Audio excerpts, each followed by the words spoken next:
Gyanesh Kumar go back go back. Paschim Bangal में यही नारे ज्ञानेश कुमार के सामने लगाए गए, काले झंडे दिखाए गए और उसके बाद तृणमूल कांग्रेस और ज्ञानेश कुमार की मीटिंग में भयंकर हंगामा मच गया। बताऊंगी आगे आपको क्या है पूरा मैटर, क्या कुछ हुआ है पश्चिम बंगाल में ज्ञानेश कुमार के पहुंचते ही। तो आखिर तक वीडियो में हमारे साथ बने रहे। नमस्कार, मैं हूं आपके साथ अदिति और आप 4 PM न्यूज नेटवर्क देख रहे हैं। दोस्तों, पश्चिम बंगाल पहुंचते ही ज्ञानेश कुमार मुख्य चुनाव आयुक्त को काले झंडे दिखाए गए और साथ ही साथ ज्ञानेश कुमार गो बैक के नारे भी लगे। टीएमसी के साथ ज्ञानेश कुमार की बैठक में भी भारी हंगामा हो गया। बंगाल में बंगाल से जो खबर निकल के आ रही है वो हैरान कर देने वाली खबर है, क्योंकि अभी तक किसी दूसरे राज्य में ज्ञानेश कुमार को इस तरीके से या किसी भी मुख्य चुनाव आयुक्त को इस तरीके से विरोध का सामना नहीं करना पड़ा जो पश्चिम बंगाल में ज्ञानेश कुमार को करना पड़ा है। वाकई ममता बनर्जी और ज्ञानेश कुमार दोनों का सीधा मुकाबला होगा।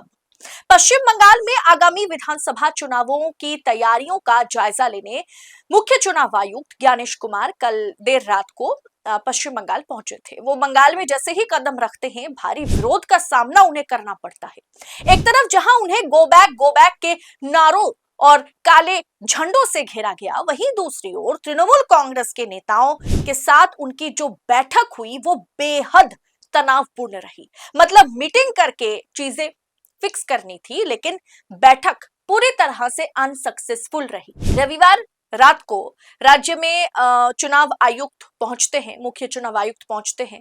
सोमवार को जब मुख्य चुनाव आयुक्त ज्ञानेश कुमार कालीघाट मंदिर में पूजा अर्चना करने जा रहे थे, तब उन्हें प्रदर्शनकारियों ने घेर लिया और प्रदर्शनकारियों ने गो बैक के नारे लगाए। इसमें 2 वीडियोस मैं आपको दिखाऊंगी। पहला वीडियो ये है जब वो रात को एयरपोर्ट से अपने जहां भी वो ठहरे हुए थे उस रास्ते से वो जा रहे, तो वहां भी रात को कुछ समर्थक तो नहीं कहेंगे कि वो चुनाव आयोग के समर्थक थे, लेकिन चुनाव आयोग के विरोध में, मुख्य चुनाव आयुक्त के विरोध में लोग खड़े थे एयरपोर्ट के पास और वो नारेबाजी कर रहे थे, गो बैक के नारे लगा रहे थे। पहले वो वीडियो देखिए और दूसरा वीडियो आपको मैं दिखाऊंगी जहां वो कालीघाट पहुंचते हैं, तो वहां मतलब पूरी तरीके से पोस्टर के साथ गो बैक के नारे लगाए गए और काले झंडे भी उन्हें दिखाए गए। दोनों वीडियो बैक टू बैक देखिए।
और दोस्तों, इसमें भी सोचने वाली बात यह है कि सिर्फ आम पब्लिक या तृणमूल कांग्रेस यानी ममता की पार्टी ने विरोध जताया ऐसा नहीं है।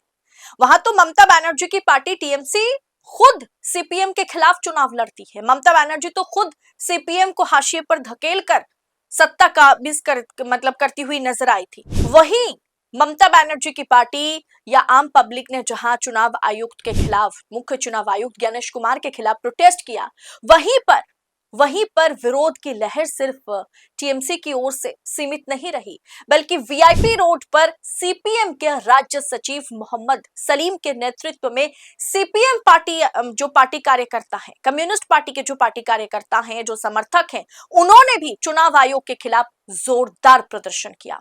यानी सभी पार्टियों ने चुनाव आयोग के खिलाफ प्रदर्शन किया। दोस्तों, आज लोकतंत्र का चौथा स्तंभ जहां सत्ता के आगे नतमस्तक है, वहीं पर 4PM बेबाक और बेखौफ पत्रकारिता को जिंदा रखने की पूरी कोशिश में जुटा हुआ है। हम पर मुकदमों से लेकर के चैनल बंद करने का भी दबाव बनाया जा रहा है, लेकिन हम हारेंगे नहीं।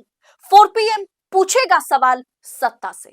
बस इस मुश्किल दौर में हमें आपकी सपोर्ट की जरूरत है। 4PM को ज्यादा से ज्यादा ज्वाइन करें। ज्वाइन बटन को क्लिक करके आप हमें आर्थिक तौर पर 4PM को स्वतंत्र पत्रकारिता को मजबूत कर सकते हैं। उम्मीद है कि आपके सपोर्ट से ये जंग भी हम जीत जाएंगे। दोस्तों, रात से ही ज्ञानेश कुमार को अलग अलग जगह पर विरोध का सामना करना पड़ा। अब मामला यहीं पर खत्म नहीं होता है।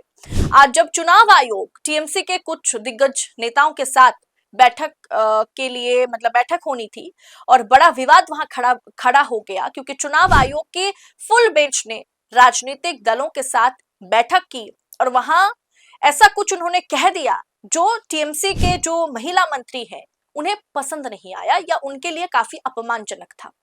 एसआईआर को लेकर के हुई इस बैठक में तृणमूल कांग्रेस के प्रतिनिधि मंडल, जिसमें मंत्री फाइनेंस मिनिस्टर चंद्रिमा भट्टाचार्य शामिल थे और फिरहाद हाकिम, जो कि ममता बनर्जी के कैबिनेट के मिनिस्टर भी हैं और कोलकाता के मेयर भी हैं, फिरहाद हाकिम भी वहां मौजूद थे और उन्होंने आयोग के व्यवहार पर गहरी नाराजगी व्यक्त की है। दरअसल चंद्रिमा भट्टाचार्य जो फाइनेंस मिनिस्टर हैं, वो जब बात करती हैं चुनाव आयोग और उनकी बेंच के सामने, वो जब अपने पॉइंट्स रखते हैं, जब अपना विरोध जताती हैं, तो वहां उन्हें कहा जाता है कि चिल्लाओ मत, डोंट शाउट, ये कहा जाता है एक मंत्री को। और तृणमूल के नेताओं ने मीटिंग खत्म होते ही बाहर आके मीडिया से ये साफ कर दिया कि ज्ञानेश कुमार और उनकी टीम का व्यवहार हमारे लिए अच्छा नहीं था और हमारे एक महिला मंत्री को अपमानित भी किया गया है। सुनिए फिरहाद हाकिम क्या कह रहे हैं। हम गए और हमने अपना अपना पॉइंट जो है वो रख रहे थे। फट से बोले जो आप चिल्ला रहे हैं, तो चंद्रिमा जी नहीं चिल्ला रहे थे, हम्बली अपना अपना पॉइंट जो है उनके सामने रख रहे थे। और वो पॉइंट एक ही है, जो हम हिंदुस्तानी हैं, हम हिंदुस्तान के वोटर, हमारा ये अधिकार ये हमसे मत छीनिए। आप लाखों लाखों आदमी को लाइन में खड़ा कर दिए, कई 100 आदमी का मौत हो गया, तो इसका दायित्व आपका है। आप ये टेंशन क्यों दे रहे हैं? आप आधार कार्ड बोल रहे हैं आइडेंटिटी है, अरे आइडेंटिटी है, आप क्या national Indian nationalism, Indian national जो हम है, ये आपका क्षमता में आप प्रूफ करिएगा। तो आइडेंटिटी देख के हम यहाँ के भारतीय है कि नहीं, यहाँ का नागरिक है कि नहीं, यहाँ रहते कि नहीं, हमको वोटर करना है। और वोटर हम थे। आपने ये गफला जो है ये शुरू किया किसके लिए? न बीजेपी ने कहा जो घुसपैठिया और रोहिंग्या, इतना दिन का प्रोसेस में आपको एक भी घुसपैठिया नहीं मिला, एक भी रोहिंग्या नहीं मिला, मगर आपने लाखों आदमी को वेदना दिया, उनको लाइन में खड़ा किया, कई आदमी का मौत हो गया। इसका दायित्व आपका है। आपसे ये भूल हो गया, कहिए जो I am wrong, this simple 3 words but is very difficult to utter. दादा, उनका व्यवहार कैसा था आप लोगों के साथ? व्यवहार बहुत खराब था। वो चाह रहे थे झगड़ा, पहले ही वो चिल्लाइए मत रहा। हम लोग अपना वक्तव्य, अपना पॉइंट रख रहे थे, चिल्लाने का क्या है? हम तो चिल्ला चिल्ली करने यहाँ नहीं आए। तो चंद्रिमा जी बहुत अच्छी तरह से उनको समझाइए जो ये पॉइंट है, और हमने एक डेपुटेशन भी उनको दे के आया।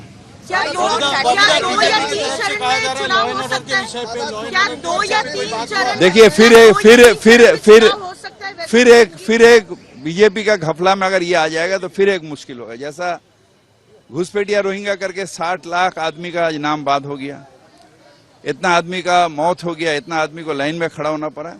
फिर एक ये लॉ एंड ऑर्डर मिसगाइड कर रहा है ये कमीशन को बीजेपी, और कमीशन इनके जी हुजूरी में व्यस्त है। यानी दोस्तों ज्ञानेश कुमार तो पश्चिम बंगाल गए थे, चुनाव के तारीखों का ऐलान अभी तक नहीं हुआ, लेकिन उससे पहले का जायजा लेने की क्या हुआ क्या नहीं हुआ, एसआईआर कहां तक पहुंचा, लिस्ट कब जारी होगा, स्थिति कैसी है, क्योंकि बार बार भाजपा वाले भी कह रहे थे कि ज्ञानेश कुमार दिल्ली में बैठकर ज्ञान ना दे, वो पश्चिम बंगाल की धरती पर आए, तब उनको समझ में आएगा कि पश्चिम बंगाल में चल क्या रहा है।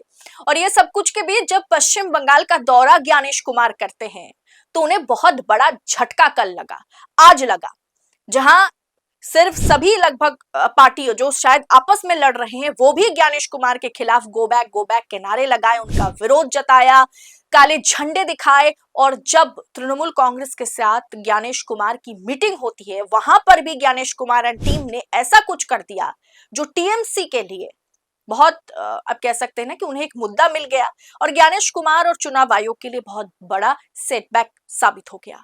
फिलहाल दोस्तों आज के इस अपडेट पर आपकी राय क्या है, कमेंट बॉक्स में हमें बताइएगा। ऐसी तमाम खबरों को यूं ही पड़ताल के साथ पाने के लिए 4 PM न्यूज नेटवर्क के साथ बने रहे। इस रिपोर्ट में इतना ही, आपसे जल्द होगी मुलाकात। बहुत बहुत शुक्रिया आपका। जय हिंद, जय भारत।